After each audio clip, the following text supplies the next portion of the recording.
सहना भवतु सहनौ भुनक्तु सह वीर्यं करवावहै तेजस्विनावधीतमस्तु मा विद्विषावहै। ॐ शान्ति शान्ति शान्तिः।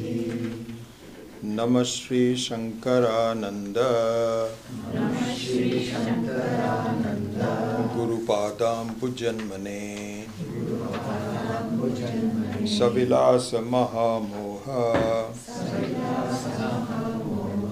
ग्राह ग्रासैक कर्मणे। Chant verses number 53 and 54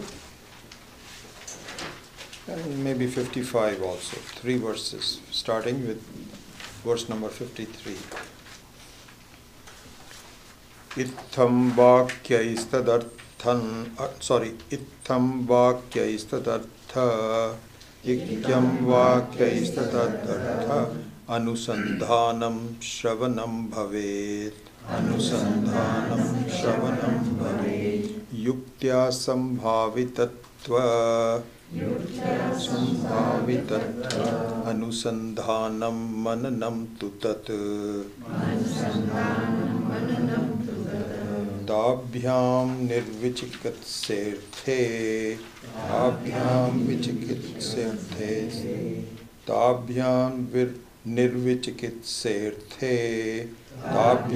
निर्विचिकित्सेर्थे चेतसस्थापितस्य यत् एकतानत्वमेतद्धि निदिध्यासनमुच्यते। ध्यातृध्याने परित्यज्य क्रमाध्यैकगोचरम् निवातदीपवच्चित्तम् समाधिरभिधीयते।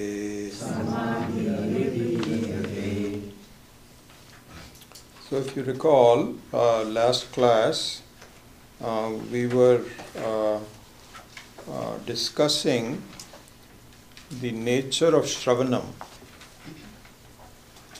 So there on the first line of the verse number 53, Itham vakyaihi tat artha anusandhanam shravanam bhavet.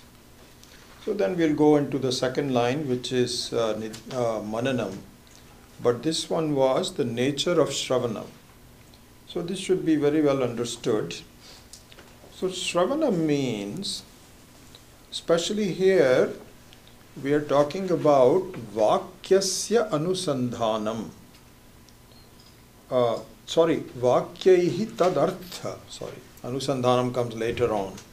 So vakyaihi tadartha means the meaning of a sentence, different sentences, because it's in plural, vakyaihi. So the meaning of sentences is meant to be Shravanam. The meaning of sentences, various sentences contained in the Upanishads and different commentaries, examples. These are the sentences. So the meaning of sentences should be understood the same way a child learns a language. So the process of understanding the meaning of sentences is not very different from how a child knows a new language, brand new language, that has no idea about what the language means. And so there are ways to do that. Either you can actually, generally they say that spoken language is the best way. Spoken language means that you can approximate the meaning by simply repetition. So normally home words, please come this way, come here, So the person knows there is a hand signal that means this way. Go away. So go away with the hand signals means he repeats it as go away. And so really no words are written down but spoken. And I think that is enough for the time being. But if you wanted to really learn a language, then knowing the alphabet, which itself is not an easy thing to do, with just like if you're learning Devanagari, to learn Ka, Kha, Ga, Gha, it's not an easy thing. You don't know how to, to write it. And if you don't know how to write it, at least you learn how to write it. Then you have to know how to pronounce this. Then you forget the pronunciation. So there is a process where you keep repeating it, and now you've only done the alphabet. Then you start to make words. And from the words, then you start to make sentences. So imagine what is involved in learning. And after a while, if you do that, then it comes automatically. When you read something, you don't have to parse each word. The whole thing just comes to you, and the sound comes to you. So this is the progression. So Shravanam also is the same. We think that just listening to it once should do it. It doesn't. In fact, the words and the meaning of the word, words, then sentences, then the meaning of the sentences should really just become embedded in your mind, and it should be not a bookish kind of a thing, but it should just flow in your own mind. And then the meanings start coming in. So far we have only done the sentences, but then the meaning of it also starts to come in. Here, then comes Anusandhanam. So first you know the sequence and the structure. Then you have to embed that in your mind. As I was saying earlier, it is not just in the book it says the following, but you have to embed that in your mind effortlessly. That is called Anusandhanam. So Anusandhanam means recollection. So here Swami Maheshanji gives us example. He says, what do you mean by Anusandhanam? He says that just like we have actually, even if you look at the first chapter, what we've already done, you just look at that. And if this is a bit too complex, then you can go to something like Tattva Bodha and repeat that. And so there, so here it says, Itham means in this manner. So Itham, he means thus or in this manner. What manner? He says, first of all, the viveka of the Pancha Mahabhutas. Okay? And so actually there is a sequence that from Akasha comes Vayu. And then the other ones come. Vayu, then Agni, then Jalam, then Prithvi. I mean, this is something that I didn't quite understand when I first learnt this. But really speaking, Akasha has all the elements of the other Mahabhutas in a very subtle form. So the Vayu simply is born out of Akasha, and Agni is born out of Vayu, and Jalam is born out of Agni. So some more things are added on top of that. So it is a birth, it's a sequential birth that happens. So for instance, in the room space is where the walls seemingly enclose the Akasha. We know this. Now, to us, the understanding is that the walls, which is made out of obviously all the things combined together, it has primarily Prithvi, it also has Jalam, it has some Agni, it has some Vayu, and of course it has some Akasha, all five of them. And it appears that the Vayu is impeding, the wall is impeding the Akasha. The fact of the matter is that the wall is grossified Akasha. How do you mean by grossified Akasha? It means that in the same way, I think I read somewhere, I think in Swami Maheshanji's book, that just like, for example, you have some water and you have a cup made out of an ice, and the ice cup has water in it. And so now, supposing the ice cup is put into the water. So there is water inside the ice cup and water outside the ice cup, divided by the ice cup walls. So the walls that we see are exactly like that. In fact, it is grossified Akasha. So you have Akasha inside grossified Akasha, and you have Akasha outside the grossified Akasha. In fact, there is nothing but Akasha alone. So therefore, I think that this needs to be understood through various vakyas. You won't find it at a single place. You have to really look at various sources of this. And why would not be in a single place? Because you wouldn't believe it. And so it has to go slowly. So we say that from Akasha you have Vayu, from here you introduce some new elements in each one of them. But ultimately the fact of the matter is that Akasha, which by the way is born out of Atman to Atma. So the first expression of Atma is Akasha.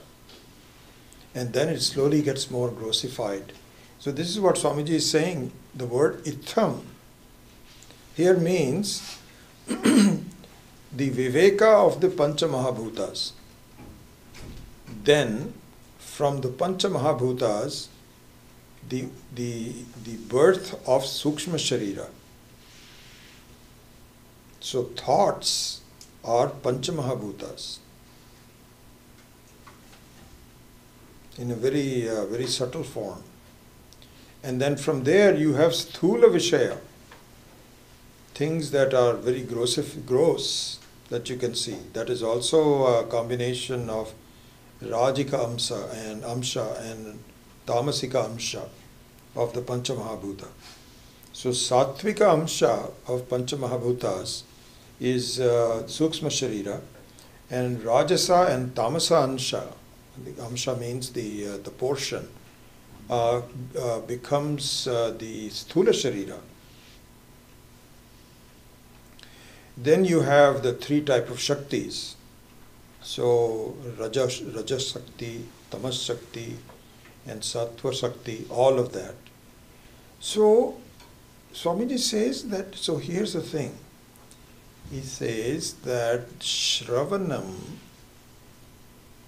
means it should all be in your head. This is how it is open. This is how it is.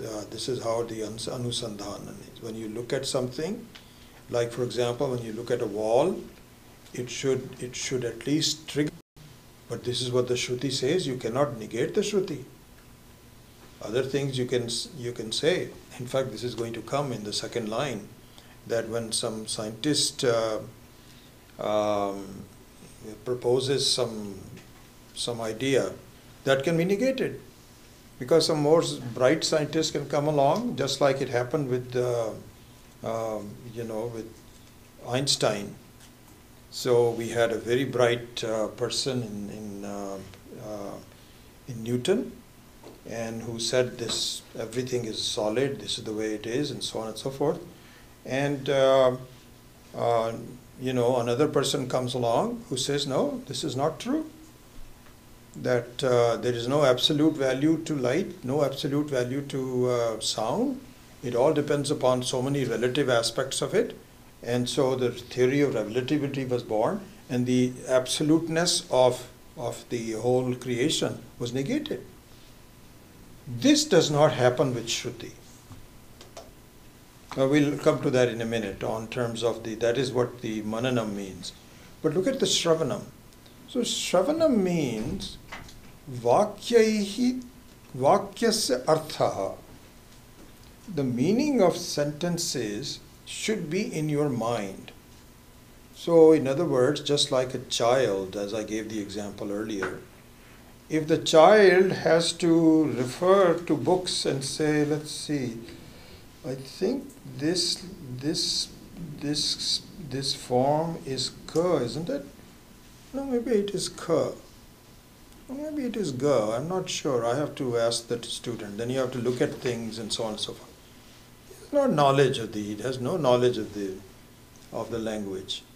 Knowledge of the language means that you have gone over all the elements of it, and you don't have to consult a book. They're all in your mind. Then you know the language.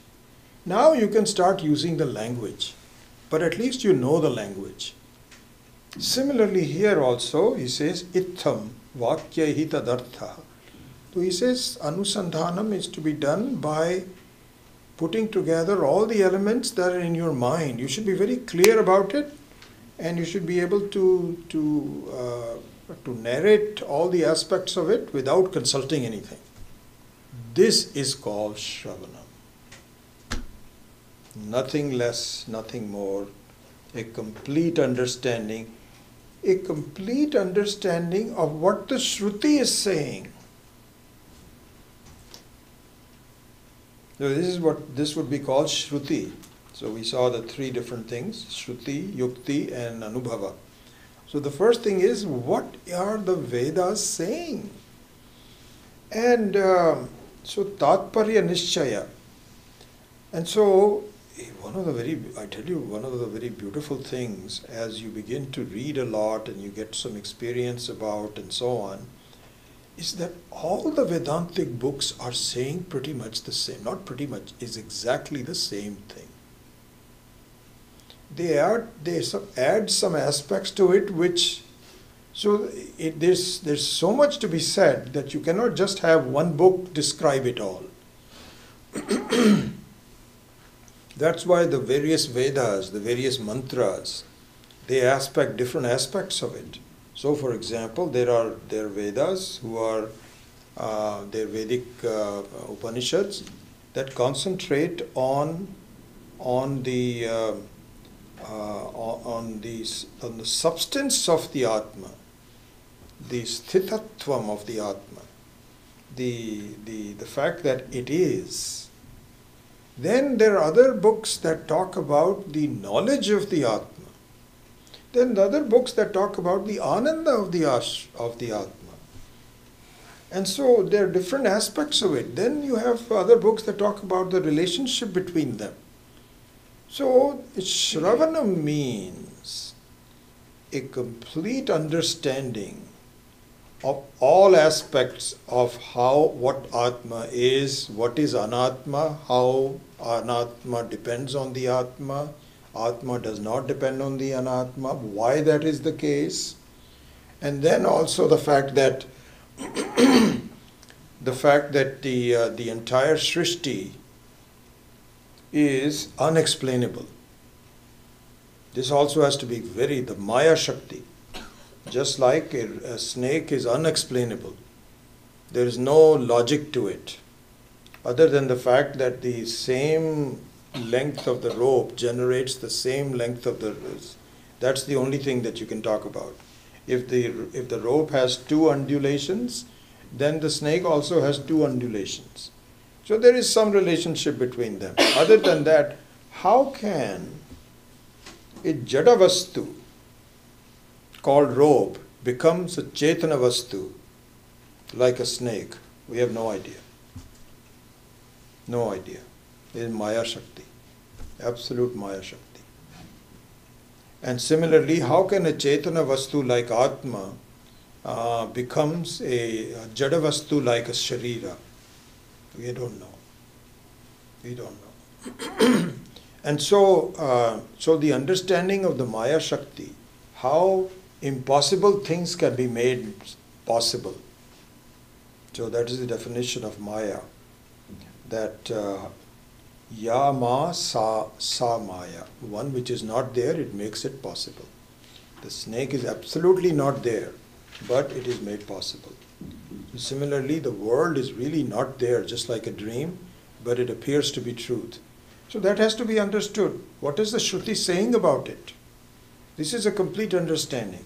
So anyway, the definition of Shravanam is a complete understanding of what the Shruti is saying. It doesn't mean your understanding of what you think, but at least you should put yourself in the position of what the Shruti is saying. Then there is a question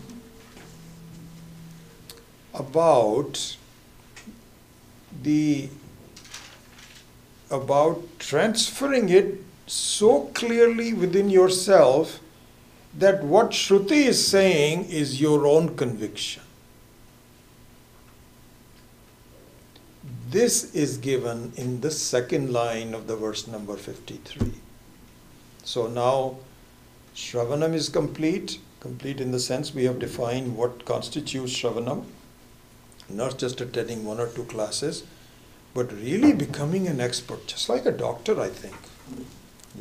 So if you go to a doctor who's a specialist, supposing you're having some very special problems, not just a general practitioner, that you start with a general practitioner and you say, doctor, I'm having these problems, and what do you think I should do? And the doctor says that I think that this is the type of problem I suspect you're having, and so let me recommend you to go see a specialist. And so you said, okay, fine. So the doctor says that I think I have a general idea of what is wrong, but I think you need to go to someone who really, really understands the nuances of it and so on and so forth. So you say, okay. You walk into the specialist's office and the person says, describe the whole disease to you, and actually looks at it. He says, okay, take out this and look at this, and he looks very quiet and so on. And like this happened to me just about a year and a half ago, that I had this, the heel pain, what is it called? Fasciitis. What is the first? There are two words to it. I always forget the first one. Plantar fasciitis. Huh? Plantar fasciitis. No, there's another word. So this is, there's another word, fasciitis. Anyway, the second word is fasciitis. And, I came back from a vacation and I walked a lot, and I was not, my heel was just so painful, I could not even stand on it. I said, what happened? So I tried to put some heat on it, put some ice on it. Nothing was working. And so I called up the sports medicine department at Palo Alto Medical Clinic, and I went to see. And so the person says, okay, what seems to be the problem? So I said, doctor, here's where it is. He says, okay, show me your foot. And where's the pain? This, that, or the other. He says, yep, you have fasciitis. And I was thinking, how can he do this so quickly? And he started writing the what needs to be done. And I was saying, no, wait, I need to discuss this with you. He says, you can discuss it, but I have seen hundreds of cases like this. And this is what it is, and this is what it was.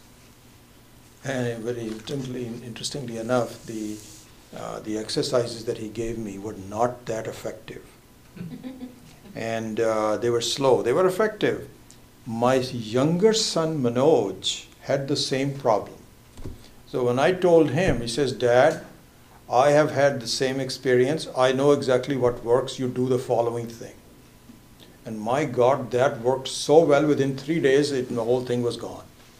And what it is essentially, so the back of your leg is too tight.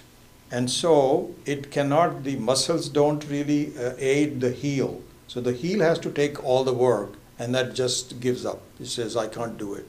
So what you need to do is not to treat the heel, but to treat the back of the leg and make it more supple. That is, and Manoj says the way to do that is you put your foot down like this, and then just the tip of your foot on a step, and you push your leg all the way down like this, all the way up to, and keep it there for a minute or 2 minutes, whatever. Did it? Anyway, I didn't want. Huh? Did you pay him for the... I should. And then I had to get a special shoe, and I wear that, and all of that. So anyway. So, but the interesting thing was, I remember how quickly the doctor was able to identify what the problem was. And so really speaking, we have to become a specialist like that. And we will see in the whole process of how the Vidya will benefit me. Even though the Vidya is very, very true and all that, but I need to see the benefit. How else would I be interested in it? And so the process of getting the Vidya, the benefit from the Vidya, is now being described. So the first part of the benefit of the Vidya is you need to know what is Shruti saying, and you need to become a specialist in it. Specialist in it, just like a doctor. He must have spent so much time in looking at different types of diseases and so on and so forth. And for him to see, he was just feeling my heel and so on. He says, "Yes, this is what it is. It is fasciitis." And it was. He was absolutely right. So that is where he didn't say, "Well, let me see, let me Google it." No, let me Google it. This is what my brother-in-law was saying the other day. He was a chief physician at, he just retired from Kaiser, just like Jyoti did. And he was saying nowadays, the only difference between a doctor and a patient is both look up to Google, but the doctor knows exactly where to find it and the patient doesn't. So we are a lot faster into it. Anyway, that's just the modalities of a disease, but the whole idea about biology 101, 201, then becoming a doctor means you have to really know your subject. You cannot say, "Well, I think that, let me study it." No, it's all in the mind, in the head. So this is what is called. So to summarize, please see this. If you want to just say what Shravanam is. Shravanam means to listen. Shravanam means to know exactly what the Shruti is saying, not what I am saying. But at least you should know what the Shruti is saying, what the Shastra is saying. That you should become a specialist in. This is called Shravanam. And that is done through the first line, beautifully done by Swami Vidyaranya. Itham vakyaihi tadartha anusandhanam shravanam bhavet. And then very nicely explained by Swami Mahesharanji. Now we are ready to go to work. Okay? And what do you mean by that? To transfer the Shruti's knowledge into my knowledge is the next step. So that is given in the second line. Yuktya sambhavitatva Anusandhanam mananam tu tat. So we have to go through a similar understanding. We have already done the complete analysis of what Shravanam is. Now let's look at what Mananam is. Okay? So Mananam means you now have to employ your logic, not your logic, employ logic to support what the Shruti is saying, not to question it.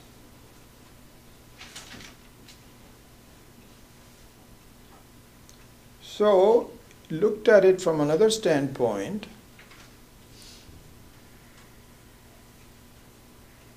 and this is exactly, if you look at the Hindi, I'll give you the Hindi for it.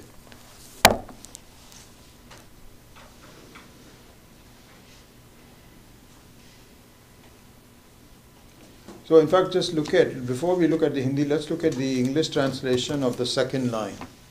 Second line says, Yuktya sambhavitatva anusandhanam mananam tu tat. So look at the English translation of sambhavitatva anusandhanam. It means understanding, or understanding is okay, or you can say that to follow that this truth is indeed possible, to ascertain that sambhavitatva means the possibility of this happening is indeed true. This is called yuktya sambhavitatva anusandhanam. Okay, so let's go on. Now let's look at the Hindi translation of Swamiji saying. Very beautiful, a very important thing. And I'll spend some time on this in a minute. He says that, I'll just say the Hindi first. युक्ति से क्या सिद्ध हो सकता है, ये विचार नहीं करना है, बल्कि युक्ति से यही सिद्ध हो सकता है, ये विचार करना है. So English translation of is, by logical reasoning, you don't need to establish, is this possible? What the Shruti is saying, is this possible? By reasoning. This is not to be done. And I'll tell you why in a minute, but just to state, not to be done. What is to be done is, through reasoning, that whatever the Shruti is saying indeed is possible. Hindi again, ये विचार नहीं करना कि बल्कि युक्ति से ऐसा युक्ति से क्या सिद्ध हो सकता है, ये विचार नहीं करना. What is possible by yukti, by pure logic? What can happen? You cannot. That is not the right way to follow. The right way to follow is to use the logic to establish that what Shruti is saying in fact is really true. So there is a big difference here between belief. This is not belief. See, this Shraddha doesn't mean belief. So be very clear about that. Belief means that someone says God is in heaven, and if you do good things, you will unite with God and you will go to heaven. And please do not question this. This is belief. Because if you start saying, no, but wait a second, where is heaven after all? Which heaven? And what is the shape of God? Do not ask. This is belief. This is belief.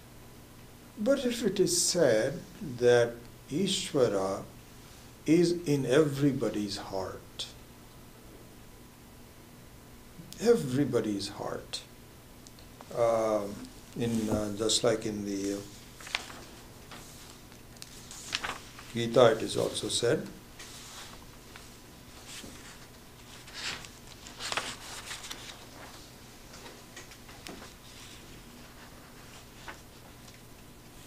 So I don't have that here, but it says that Hritteshe Anutishtati Ishvaraha. So Ishvara is in fact resident in every heart. In fact, what it means is that your thoughts, Hridaya means your heart, heart means your inner thoughts, your deep-seated thoughts, not just casual thinking, but this is who I am, this is where I'm going, this is my future, this is my past. This thinking is called Hridaya.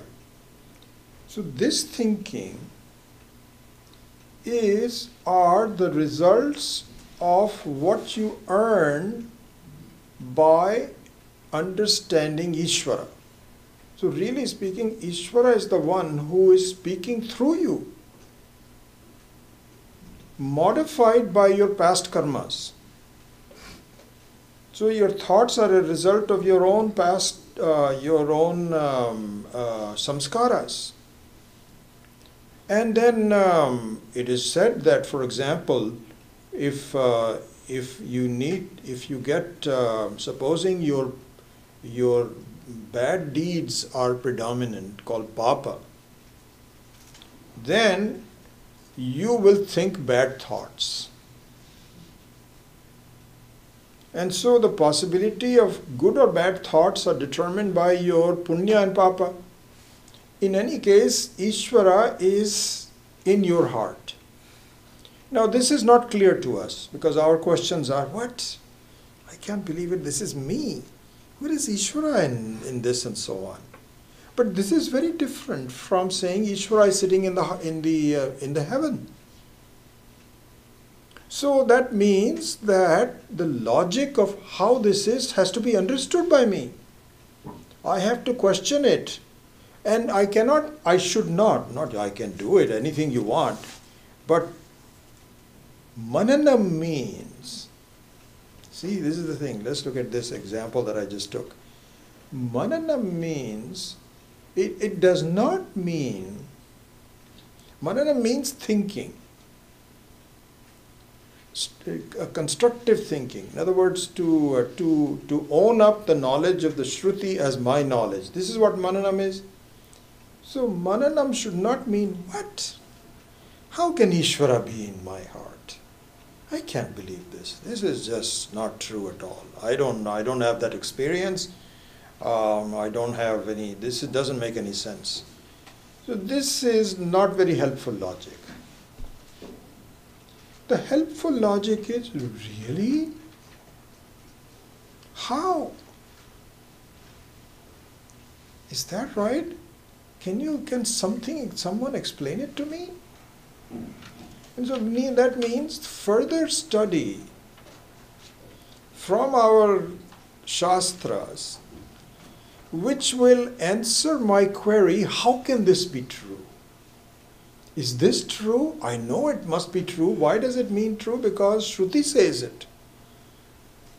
And so therefore the authority is absolutely the Shruti, but transferring it to myself is the Yukti. So now here, in the explanation of the difference between Anusandhanam for Shravanam and Anusandhanam for Mananam, is the following. The Anusandhanam for Shravanam stays within what is being pointed out by the Shruti. You don't bring any, because even to understand what the Shruti is saying, there is difficult enough. There's lots of different details involved. As I said before, how the Pancha Mahabhutas are given, how the Viveka, there's so many details. You don't pause and bring in some completely different way. The Buddhists don't think that. The Christians don't think that. Don't do that. Just look at that will come later. But just completely understand, stay within the structure of the Shruti. Then in Mananam, you start to bring in other viewpoints. other viewpoints, then it is proper to you bring in the other viewpoints, not to question the veracity of the Shruti. You can do it if you want to, but it's not, they say that won't be very helpful to you. So still keep the Shruti at a higher plane, give more substance to it, but then certainly with the help of different views, test it. Is this true or not? So, for example, in our study at the PRC course, we studied all the 6 schools of thought, with a lot of attention, and then we also studied some principles of non-Vedic schools of thought, like Christians, Buddhists, Jains, and so on, that have nothing. Within Vedas also there are different schools of thought, but outside of the Vedas there are different schools of thought. So we had to study all of that. And the study of all of those was not to criticize them.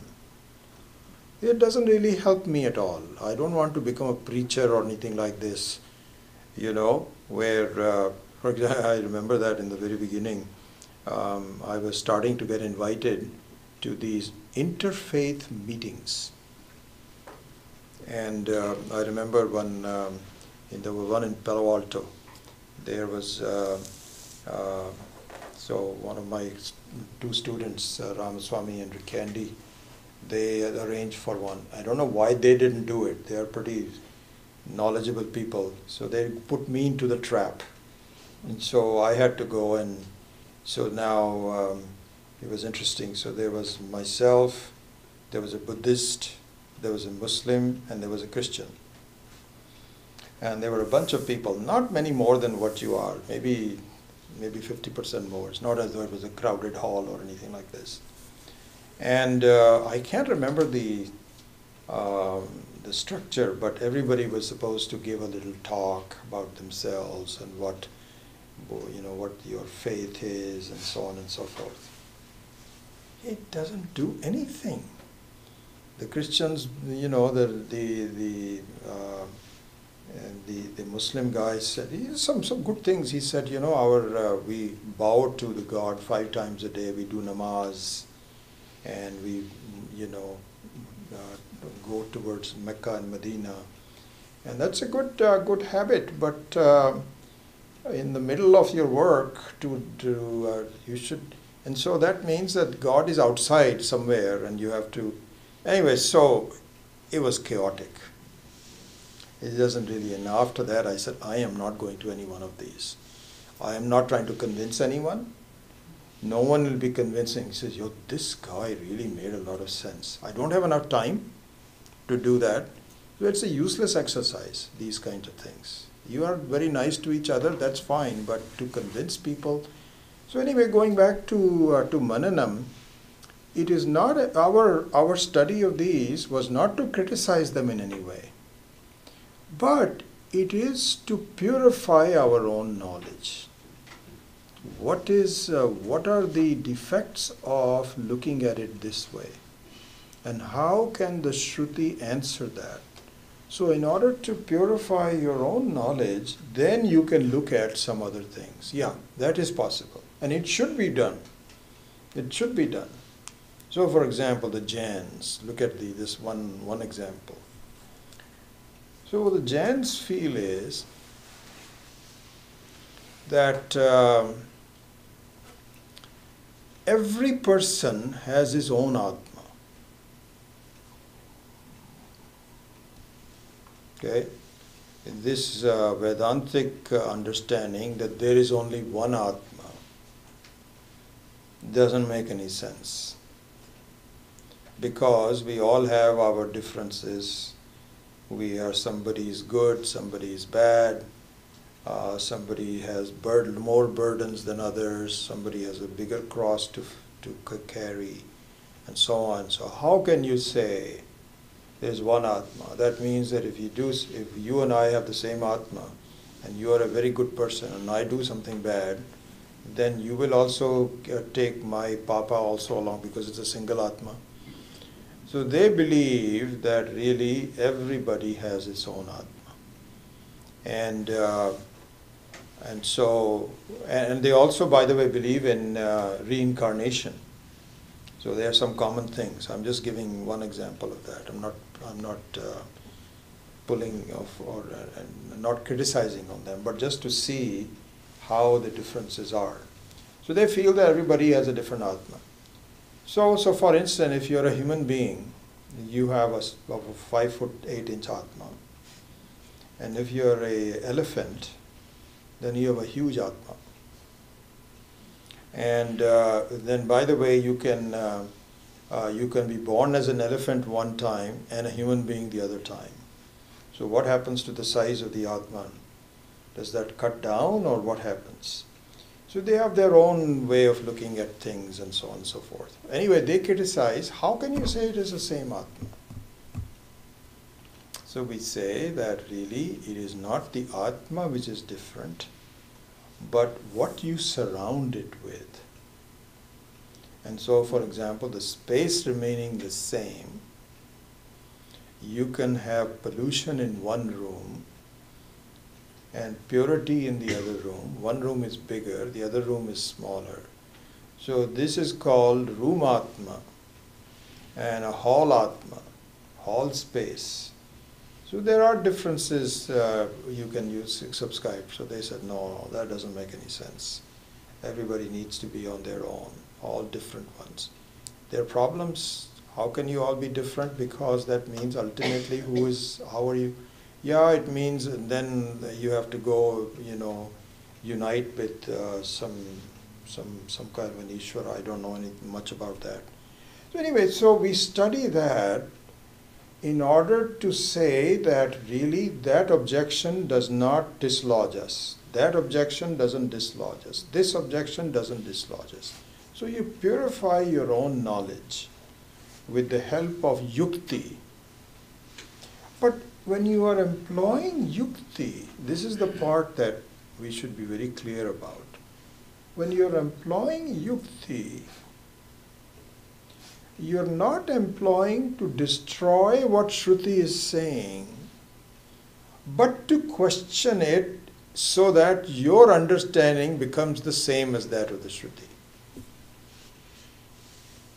And in fact, this is the very basis of the way we teach. The same basis that any teaching is done, even in Bhagavad Gita, for example. The dialogue between, so the dialogue has to be there. Questions have to be raised, doubts have to be, it's not like they, see, this is the other thing, if you have single faith, that means don't ask any questions. And Vedanta never says that. Whatever we say is absolutely true, don't ask questions. No. Because in fact we discourage people. If you say, sir, whatever you say is true, I think what you're saying is absolutely true. Do you have any questions? No, I don't have any questions. In fact, I don't want to have any questions. Because everything you're saying just makes a lot of sense. And so that person also is learning nothing. I'm telling you. So you have to really be on you should have your hand like this and say, really? And so questions should be encouraged in your mind. But the questions should be in the form of a samvada as opposed to vivada. And that's why we have a tradition that during the creation of the vision, you kindly listen. Then when the teacher says, okay, now do you have any questions? At that point you should have lots of questions. It'll be wonderful. As opposed to, I'm starting to say one thing and somebody says, that doesn't make any sense. And here's the way it should be. And so then that is vivada. That means there is a kind of like a fight between. So there should be a samvada. But in samvada, the doubts should be I'm not sure that I support that viewpoint. Can you help me with it? I don't completely get it. That is wonderful. But if you say that that doesn't make any sense at all, I think others are saying something better, then that is not helpful at all. Then you please kindly follow something, whatever your heart desires. So this is a very beautiful thing, I think Swami Maheshananji pointed out, that युक्ति से क्या सिद्ध हो सकता है ये विचार नहीं करना, पर ऐसा अनुसंधान करना है कि युक्ति से यही सिद्ध हो सकता है जो कि श्रुति कहती है, that whatever the Shruti is saying indeed must be true, but I don't get it. How can I employ my logic in order to do that? This is called Sambhavitasya Anusandhanam Mananam tu tat. Then, we had already talked about this in the last class, but I will repeat it. It's an important thing to see. That why is what the Shruti is saying alone is true? Why can't somebody else saying something different can also not be true? Right? Can anyone, we discussed this last class, can anyone remember what the reasons were? Kalpana? The jnana comes from Ishvara, who has no adhyasa, so Yes. jnana alone has to be Yes. true. So Without what any we other. discussed was that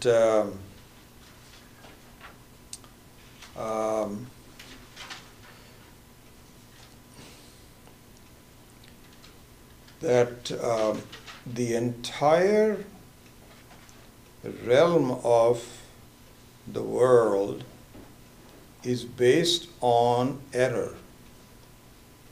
Adhyasa means an error. Adhyasa means something which is wrongly imposed on the truth is called adhyasa. So an error. An error, the source of the error is not knowledge. That's the definition of an error. Error means to remove, to not understand something. And by the way, errors, if we want to just talk a little bit about that, adhyasa has three levels. Has three levels to the adhyasa, right? And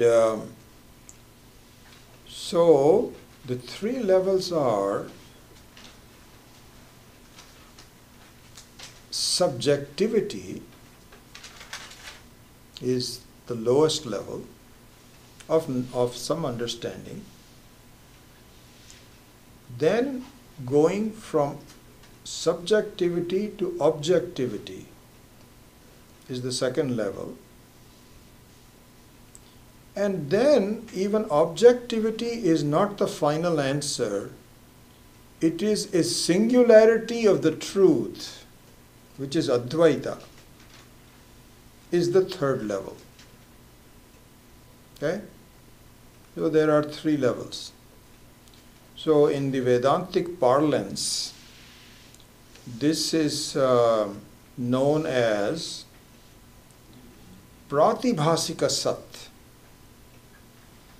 Subjective truth is called Pratibhasika Sat. Pratibhasa means what appears to be. It's called Pratibhasa, Pratibhasika Sat. Then the second level, which is objectivity, is called Vyavaharika Sat.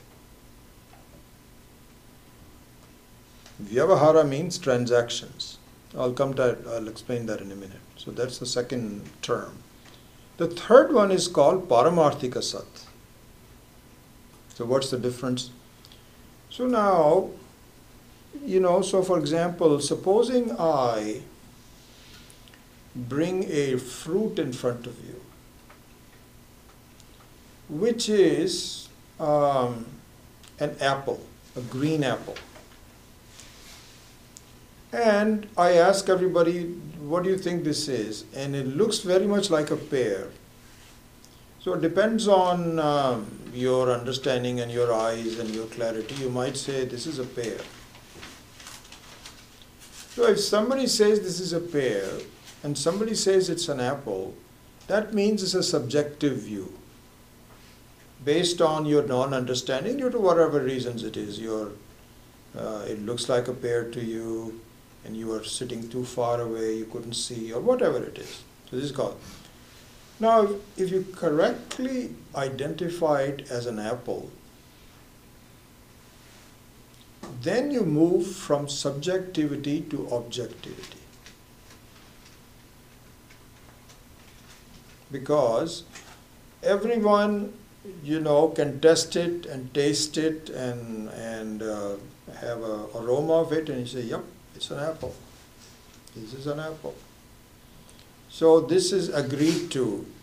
So now we have gone from subjective truth. Subjective truth means that the person really, it's not as though he was lying, but he didn't see it as an apple. He saw it as a pear. He made a mistake. Okay, that's no problem. Then you come as objectivity. And finally, the apple is really not just an apple. That is just a name. If you really want to know what an apple is, you have to go to a molecular biologist. He will or she will say this is C2 / this, that, or the long organic chemical compound. And that is not the Paramarthikas, that's also not the ultimate truth. But at least it's a lot better than apple. Because apple and, why that is the case? Because in this organic chemistry, still it is not known how the aroma of apple is. You can see the constituents of it in terms of carbon, oxygen, this, that, or the other. But how the aroma is and how it becomes bad, those things are still not known very well. So, and ultimately it is really nothing but an anatma. So that part is different, but anyway, there are three levels, just going back to it. So you have a subjectivity, you have objectivity, and then you have a paramarthika sat. Similarly is a human being. So a human being can have some subjective truth about oneself. No one likes me. I don't know what people, I don't seem to be popular. And I think people have a, bad impression about me. So his friends will say, no, that's not true. What are you talking about? You are a good person. Everybody likes you. And so, no, I don't think. This is called subjectivity. You are able to just take some kind of a screwy idea about yourself, depending on your inferiority complex or something, and have that. Now, the fact that you are a human being, that you've got eyes and and all that, is objectivity. Whether or not what your mind is, and so on and so forth, that's a separate issue, but you are a living, voting member of the Democratic Party. This is objectivity. This is not the final answer. That is just, you are just character in your own dream.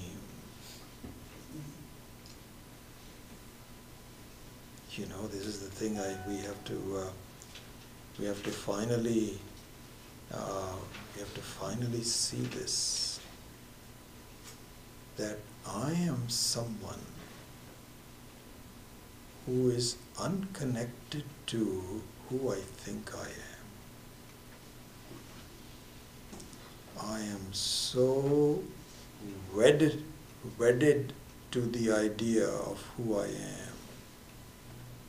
For whatever my fate is, whatever my life is, but this is who I am. So this is objectivity, which is not the final answer. In fact, you were someone before you became the current person that you think you are.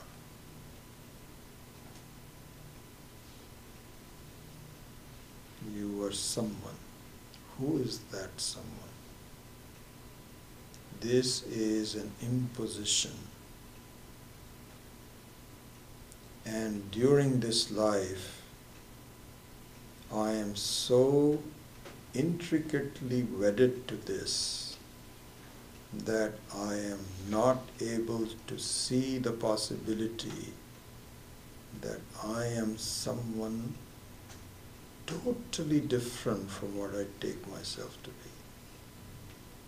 Very much like I am totally different from what I see myself in a dream. Totally different. Has nothing to do with it. This is what I have to see. So that is called Paramarthika Sat. The Vyavaharika Sat is, transactional truth means that I have given myself a certain name and you also recognize me with a certain name. When you send me an email, I send you a response to an email. And we are both objectively transacting with each other. But this level of truth is not the final level of truth. It's like in the dream, you're sending an email to another dream character, and that person is sending back to you. Something like that. And both of them are not true. This is the Paramarthika Sat. So going back to Adhyasa. Adhyasa is up to the Vyavaharika level. Vyavaharika level means that the Vyavahara or the transactions stems on my current personality, my thinking, my mind, my appearance, my abilities, my knowledge. This is what it is. Okay? And this is an error. It's not Paramarthika Sat. So therefore, whatever I create is within the realm of Vyavaharika Sat, not Paramarthika Sat. So this is the reason. I mean, I won't go out and broadcast this over the radio or anything like this. All religions started by human beings are within Adhyasa.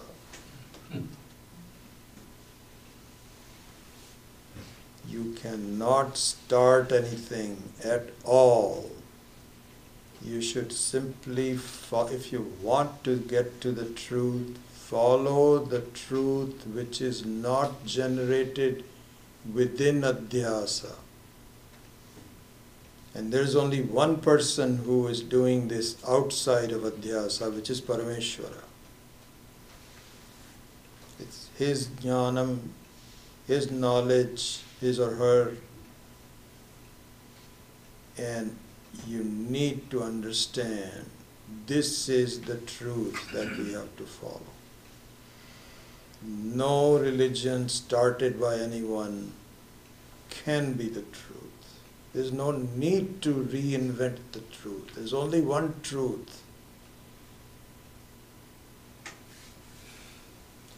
So this is why, in summary, the mananam should be. Now, there's another thing that I don't understand the truth. That's okay. Nobody says that question it, discuss it. Don't just, so either extremes are bad. Either you simply say, yup, this is it. Ishvara says that Tattvamasi, I am done. When in fact you are not done. You just, in your enormous faith, you feel this is it. But you haven't internalized it yet. So that is not good. Or you walk out by saying this is all poppycock. Fine, walk out if you want to. But, so the mananam means to not question the validity of the Vedanta. Why? Because it is not created within Adhyasa. It should be clearly understood. So, anyway, we have now done 2 classes on verse number 53, perhaps even 2.5. And I was hoping to go to the next, so the next level of understanding the Shruti Vakyas and make it into my Vakyas is Nididhyasana. So Shravanam we have covered in exhaustive detail. I think Mananam we have pretty much covered with some detail. And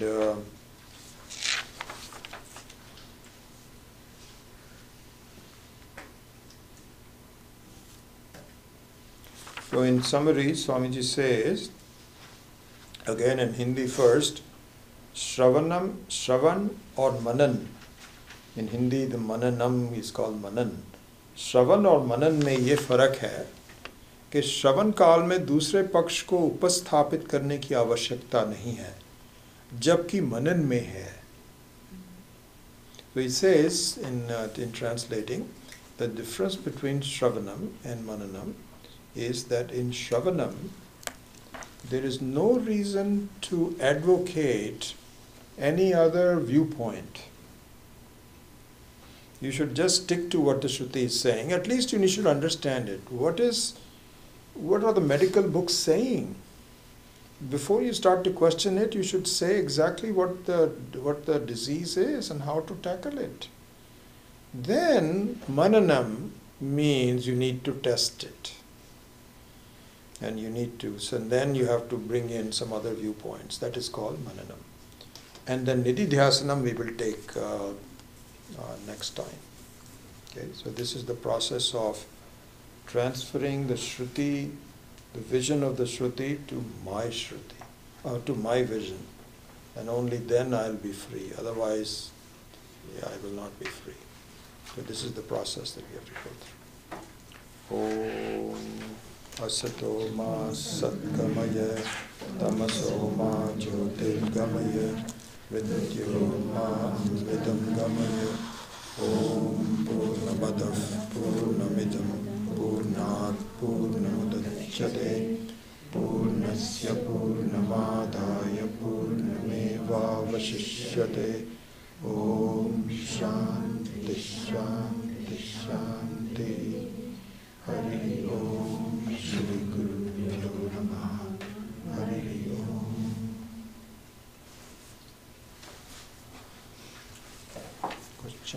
Questions? Yeah, Kalpana? Not directly related to this class, but when we are talking about Pancha Mahabhuta and understanding Atma, in Mundaka Upanishad we are learning that we need to sharpen our mind to be able to understand Atma.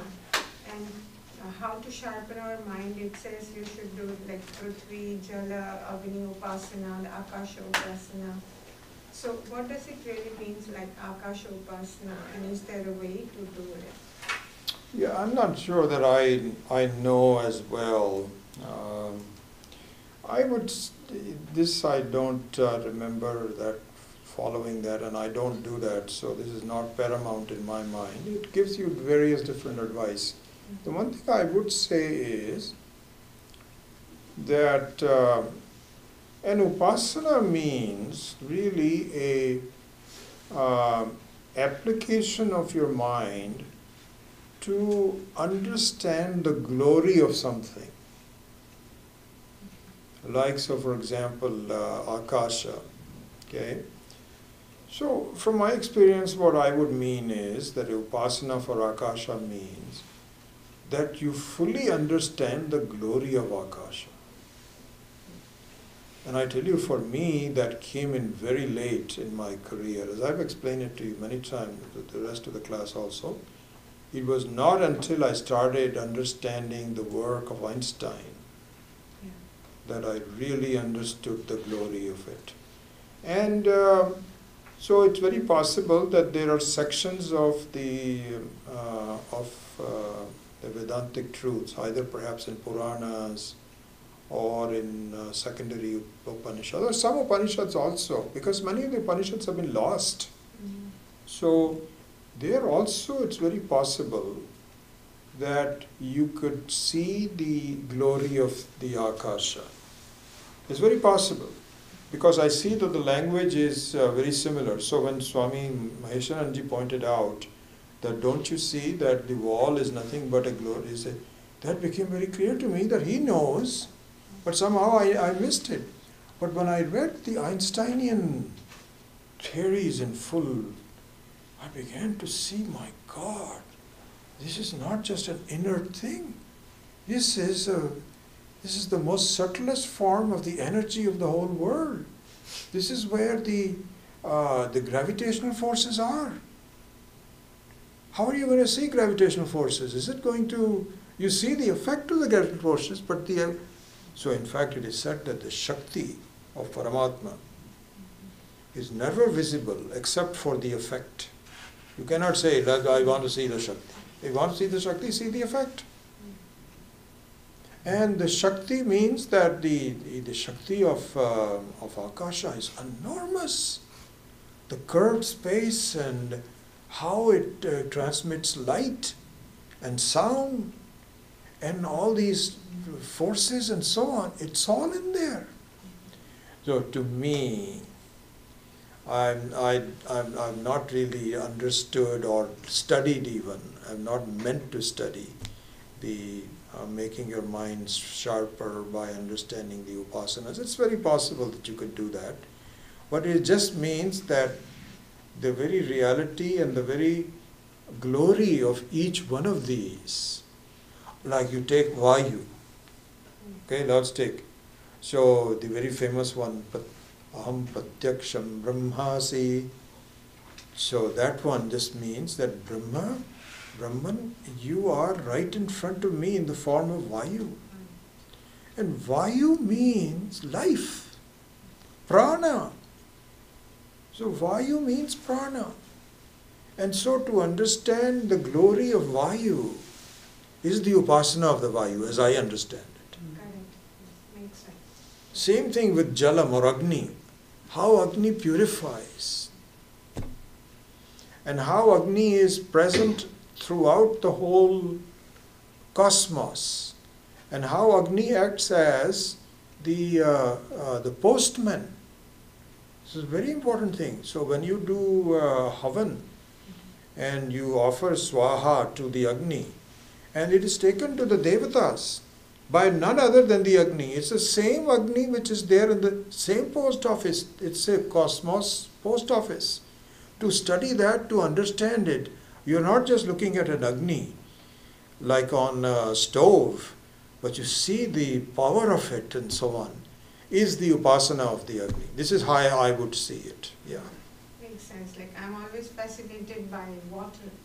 Like you're so tired and you just freshen up. Freshen up. Yeah. It just gives you so Water much does power. amazing things. Amazing. Just by Absolutely.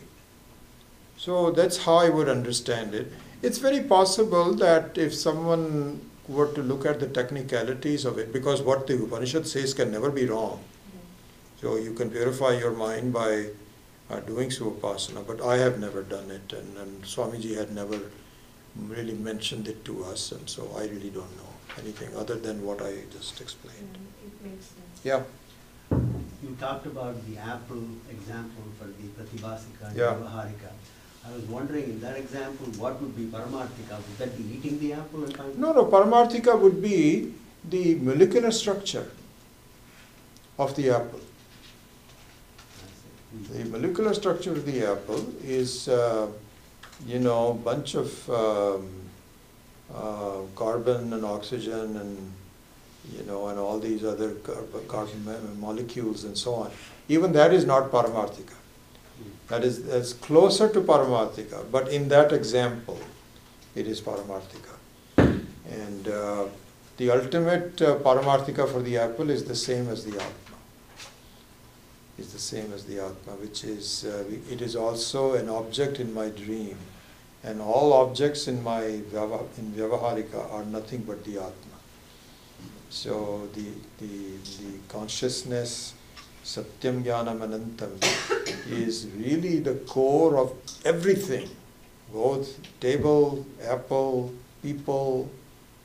So, Brahmarpanam, Brahmahavi, Brahmagnau, Brahmanahutam, Brahmaivatena Gantavyam, Brahma Karma Samadhina. The table is also Brahma, the one who is offering it, the fire is also it. The whole thing is just a joke, really. So the Paramarthika of an apple also ultimately is the Atma.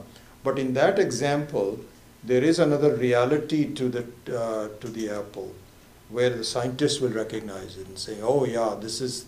And so what happens in that case is that like a golden delicious apple and some other apple may have a couple of molecules that are slightly different. 99% is all the same, and quite different from a pear or something like this. So that molecular structure would be considered to be the Paramarthika level. Yeah.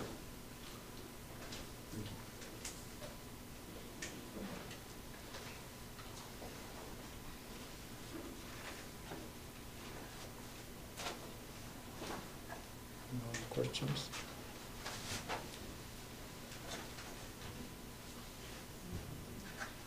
Oh, so just as a reminder, today is the 11th, isn't it? Yeah. So